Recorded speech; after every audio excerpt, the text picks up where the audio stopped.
Prime Field. Can you believe what we saw this week? Connecticut went into halftime down for the first time all season and still walked out with a strong road win. They clinched another conference title, they showed they can survive a sloppy night, and now the bigger question is this: is anything going to stop them in March? Let's break down the big win, the hidden storyline that almost nobody talked about, the injury news that changes the margin for error, and why the first tournament reveal just turned the pressure way up. The main headline is simple. Connecticut beat Villanova, 83-69, and with that win, they officially clinched their 25th Big East regular season title. It is also their 6th straight Big East regular season title, and their 32nd regular season title across all conferences. But the part that grabbed everyone's attention was the halftime score. Connecticut was trailing at the break, 40-37. That had not happened to them all season. Then the second half started, and Connecticut immediately flipped the game. They opened with a 6-0 run, took the lead, and never gave it back. Over the final 2 quarters, they outscored Villanova, 46-29. Azzi Fudd led the way with 25 points. Serah Strong scored 21, even though she dealt with early foul trouble. Now here's the important correction from the early recap versions. The decisive stretch was not a huge Serah Strong takeover. Strong picked up her 4th foul with 5 minutes and 48 seconds left in the third quarter, and she had to sit.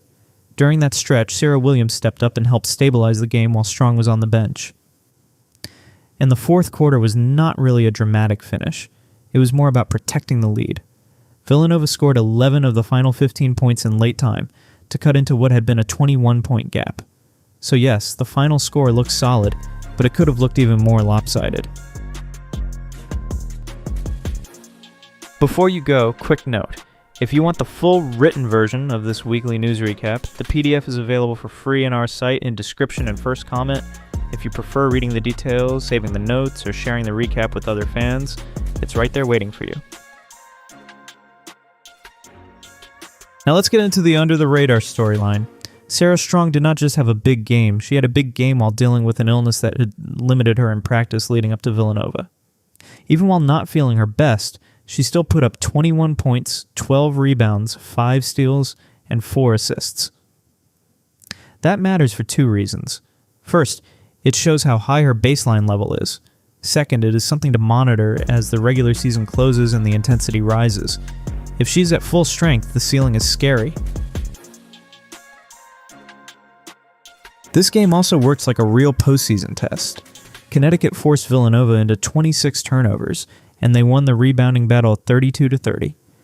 After the game, Azzi Fudd gave one of the most honest quotes you will hear after a road win. She said they did not show up ready to play. Think about that for a second. They say they did not show up, and they still win by double digits on the road, clinch the title, and control the second half. For a team chasing a perfect season, that is exactly the type of win coaches want in February. It tells you that if the shots are not clean and the rhythm is not perfect, the defense and the pressure can still carry them. Now we have to talk about the first official tournament reveal.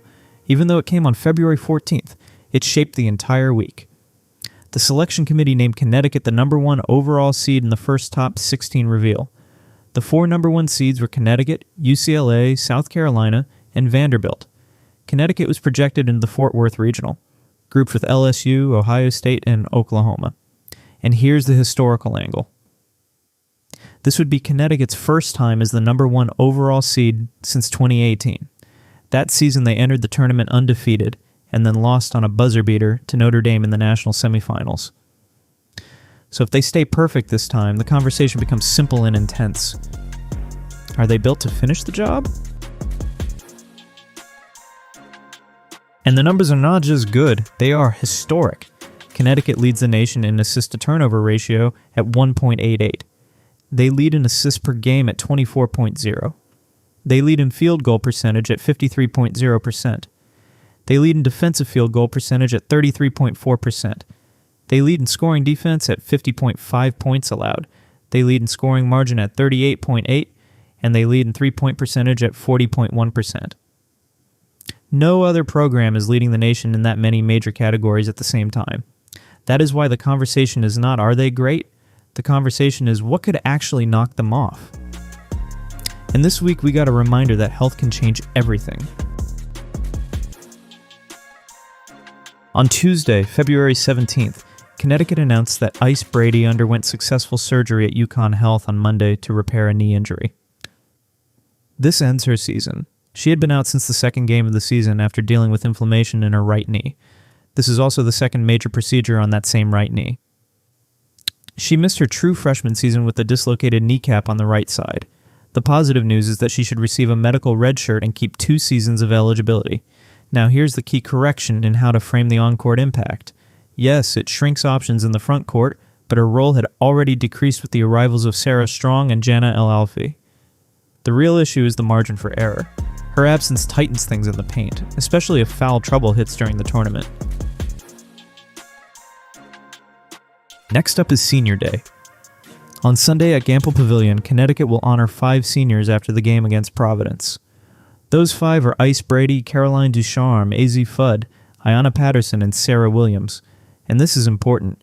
Senior Day does not automatically mean someone is done with college basketball.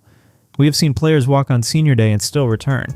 So for fans, the question becomes, who is truly playing their last season and who might be back?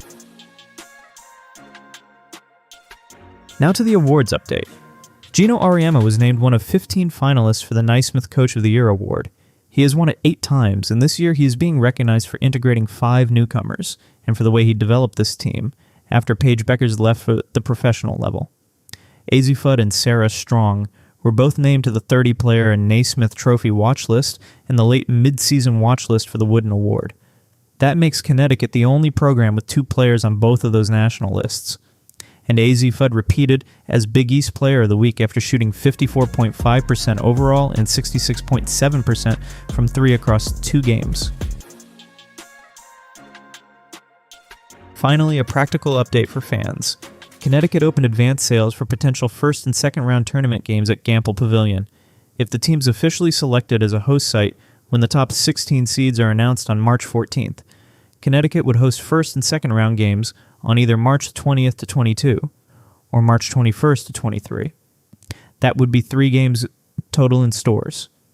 Though all session packages are $43 for adults and $31 for youth, with $35 for all session parking. And with Connecticut projected as the number 1 overall seed, hosting is widely considered very likely. So here's the biggest takeaway from the week. Connecticut proved they can win a road game even when they are not sharp, even when foul trouble hits, and even when they go into halftime behind. But the tension heading into March is clear. Can health and foul trouble be the one thing that cracks the machine? Now I want your answer in the comments. Which is the bigger March storyline for Connecticut? Their unstoppable efficiency, or their thinner margin in the paint if foul trouble hits? If you want more weekly recaps like this, like the video, subscribe, and I will see you next time. Prime Field!